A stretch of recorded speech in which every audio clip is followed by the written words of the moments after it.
Morning everyone, আমি Asima daily blogging চ্যানেলে আবার একটি নতুন ভিডিওতে জানাই আপনাদের সকলকে আবার একবার স্বাগত। সকাল সকাল দেখতেই পাচ্ছ মা গেছে উপরে গোপালের সেবা দিতে, তো আমি এখন ঝটপট বানিয়ে দিচ্ছি। বাবার আর মিঠি খাবে রুটি, আর আমি সকালবেলা আজকে রুটি খাবো না, তার জন্য আমি আজকে মাকে বললাম যে আমি রুটি খাবো না, তো আমি একটু মালপোয়া খাবো। তো মা এই জন্য মালপোয়াগুলো ছিল সেগুলো আমি খাবো, তো তখন ওদের জন্য রুটি বানাচ্ছি। আর তো চলো তোমাদের সঙ্গে আজকে ব্লগটা শুরু করা যাক। আর আজকে হয়ে গেল বুধবার, তোমরা আজকে বৃহস্পতিবারে ব্লগটা দেখছো।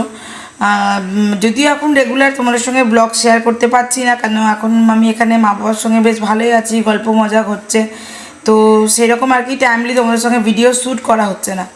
তো শ্যুট করা না হলে ভিডিও এডিট করাও হবে না। তো এটা করেছিলাম তোমাদের সঙ্গে। আমার মা একদম নর্মালি সিম্পল প্রসেসে একদম দেখো মাটন বিরিয়ানি বানিয়ে দিল, কেন আমার বাবা তো বেশি রিচ খাবার চলে না, তার জন্য। তো চলো ব্লগে অবশ্যই সঙ্গে থেকো আর দেখতে থাকো আমার ব্লগটা। এখন আমি সকাল সকাল মাকে একটু হেল্প করছি রুটি ফুটি করে, মানে এটা এখন আমাদের টিফিন হবে। তো তোমরা ব্লগে অবশ্যই সঙ্গে থেকো আর ব্লগটা দেখতে থাকো স্কিপ না করে।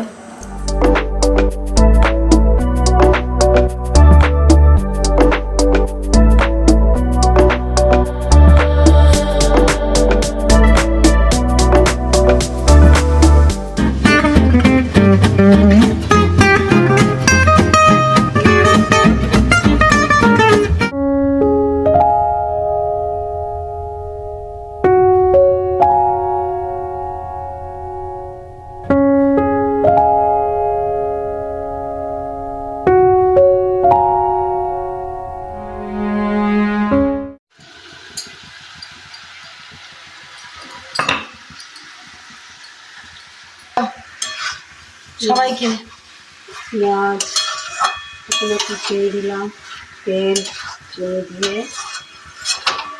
এর মধ্যে পেঁয়াজ দিয়ে কষলাম। আর মাটনটার মধ্যে কি কি মাখিয়ে রেখেছিল? নুন হলুদ মাখিয়ে রেখেছিল।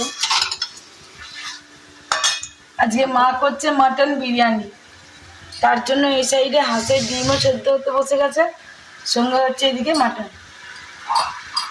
আর মা যেহেতু গুঁড়ো মশলা কম আর বাটা মশলা বেশি ইউজ করে, তার জন্য এই যে মা এখানে মশলাটা বাটছে, এই সিলে বাটছে। আর সিলে বাটা মশলার অনেক বেশি টেস্ট। এই দেখুন মা এখন মাটনটা কষতে দিয়ে দিয়েছে মশলার সঙ্গে, এখানে ডিমটা ভালো করে সেদ্ধ হচ্ছে। তো চলুন হতে থাকুন, আর ওখানে রাইসটা হয়ে গেছে রেডি। তো চলুন দেখতে থাকুন আর সঙ্গে থাকুন।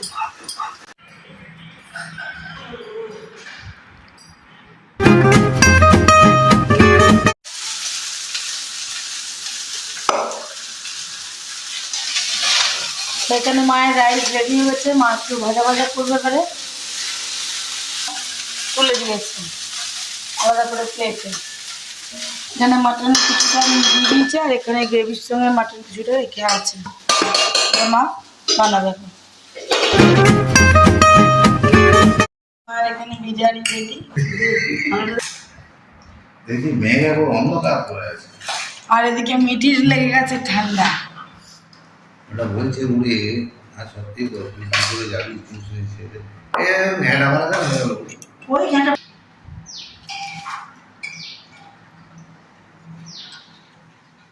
তো বন্ধুরা, গুড ইভিনিং, শুভ সন্ধ্যা। আমরা বিকেল গেছিলাম, বিকেল নয় ওই 7:30 নাগাদ মা সন্ধ্যে দিল। তারপর আমরা গেলাম একটুখানি মেডিসিনে আনতে। মিঠির হঠাৎ শরীরটা খুব খারাপ হয়ে গেছে, না জলে নেমেছিল, না জলে গেছিল, না জলে খেলেছে, খালি জাস্ট ওই দামোদরের সামনে খোলাটাতে খানিক্ষণ দাঁড়িয়েছিল, মানে যতক্ষণ পুজো হচ্ছিল আর কি। এবার নেমন্তন্ন করেছে তার জন্য গেছিলাম।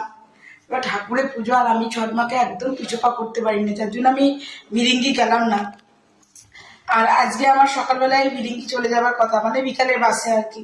তো মিঠির শরীরটা এতটাই খারাপ, মা সেই কাল থেকে ওকে তেল ঢুলেই যাচ্ছে। লাস্টে আমি গেলাম এখন বাজার, দিয়ে ওষুধ টষুধ নিয়ে আসলাম, মা একটু সবজিও নিয়ে নিল। আর এসে এখন করলাম একটু চা, বাবাকে দিয়েছি মুড়ি। তো তোমার সঙ্গে সকালবেলায় খাবার দাবার সমস্ত কিছু শেয়ার করলাম। তো মা একদিকে ওকে একবার করে তেল মালিশ করছে, সেক দিচ্ছে পায়ে হাতে, আর এদিকে যে রান্না করছে। আমি যতটুকু পারছিলাম মাকে হেল্প করে দিচ্ছিলাম, আসলে মা চায় না আমি এখানে করি, মানে করতে পারি না। তো যাই হোক, আর এই হলো আপডেট। তোমার সঙ্গে যেন ভিডিও সেভাবে শেয়ার করতে পারিনি। এই দেখো এখন বাবার মায়ের জন্য একটু চা করলাম, আমি একটু চা খাবো। আর আমি রাতে তো আর কিছু ডিনার করবো না, কারণ সকালে আমি বললাম তোমাদেরকে দেখিয়েছি, শেয়ার করেছি আজকে ভিডিওতে যে আমি মা আজকে মাটন বিরিয়ানি করেছিল। আমার মাটন খাওয়া একদম বারণ, ডাক্তারের একদম বারণ মাটন খাওয়া। তো বাবাকে আমি বারণ করেছিলাম যে তোমার দরকার নেই মাটন নিয়ে আসা, বলে না তুই চলে যাবি। আর ভুটুটাও আজকে এসে থেকে সে নিরামিষ খাচ্ছে, কিছু খাইনি। এখানে ছট পুজো হচ্ছে, ধরো আশেপাশে সকলেই ছট পুজো করে, আর আমরা ছোট মাকে খুব মানি। আমরা কোয়ার্টার থাকতে আমাদের আশেপাশে অনেকে করতো, তো প্রসাদ দিতে আসতো, নেমন্তন্ন করতো, তার জন্য আমরা নিরামিষই খেয়ে থাকতাম। তো বাবা ওই জন্য আজকে সকালবেলা 9টার মধ্যে, আমি তখন উঠিনি, বাবা উঠে চলে গেছে আর মাটন নিয়ে আসতে সকাল সকাল। তো মা করেছিল মাটন বিরিয়ানি, তোমার সঙ্গে সেটা শেয়ার করলাম আমি। তো এই আর কি, আমার আর যাওয়া হলো না, মিঠির শরীর খারাপ, তো ওষুধ ফষুধ নিয়ে আসলাম এখন। তো বাস আর কি বলবো বলো, তোমাদের সঙ্গে এটুকুই শেয়ার করলাম। আজকের মতন এখানেই শেষ করছি। ব্লগে কিছু ভালো লাগলে অবশ্যই লাইক কমেন্ট শেয়ার করো। নতুন বন্ধু হলে বা আমাকে ফেসবুক থেকে দেখলে আমার ফেসবুক পেজটা একটু ফলো করে নিও। আর যদি ইউটিউব চ্যানেল থেকে দেখছো তো প্লিজ সাবস্ক্রাইব করে পাশে থাকা বেল আইকনটি দেখতে একেবারেই ভুলো না। আমার মনটা খুবই আজকে খারাপ, আমার মারও খুবই খারাপ। আমরা চলে যাচ্ছিলাম, মা আবার বারণ করলো, বলো যাস না, নাহলে তো কাকিমারা যেখানে আমাকে প্রসাদ দিয়ে গেছে আর দিয়ে গেছে, মা সমস্ত কিছু প্যাক ট্যাক করে দিয়েছিল যে আমি আজকে চলে যাব বলে, সব জিনিসপত্র ভরে প্যাক করে দিল। কিন্তু আমি আজকে আর যাইনি। মিঠির বাবাকে ফোন করে বললাম যে মিঠির শরীরটা ভালো নেই, আমি আজকে যেতে পারবো না। তারপরে বৃষ্টি পড়ছিল, যদি হাওয়াটা লেগে যেত তাহলে ঠান্ডা লেগে আরো জেরবার হয়ে যেত। তো যাই হোক, চলো তাহলে এটুকুই রাখছি আজকে ব্লগটা। Tata, good night. Good night বলাই চলে, এখন 9টা 41 বাজে। তো এইটুকুই, ভালো থেকো, সুস্থ থেকো সকলে, আর খুব সাবধানে থেকো। এখন চারদিকে খুব জ্বর হচ্ছে, ওয়েদারটা চেঞ্জ হচ্ছে। আর মোটামুটি আমি এখন ঠিক আছি, আর বাড়িতে আমার মা বাবাও সকলে ঠিক আছে। মিঠিটাই একটু খারাপ হয়ে গেল, জ্বর চলে এসছে, শরীরটা ভালো নেই। তোমার সঙ্গে শেয়ার করবো। দেখো পাশে রাখা জিনিসপত্র এরকমই পড়ে আছে, যে মিঠির শরীরটা খারাপ, মিঠি এরকমই শুয়ে পড়ে আছে ঢাকা দিয়ে। তো ওষুধ এখন এনে দিয়েছি, এখন এবারে একটু ওষুধ টষুধ দেবো। তো চলো আজকের মতন এখানে এই ব্লগটা শেষ করলাম। ভালো থেকো সকলে।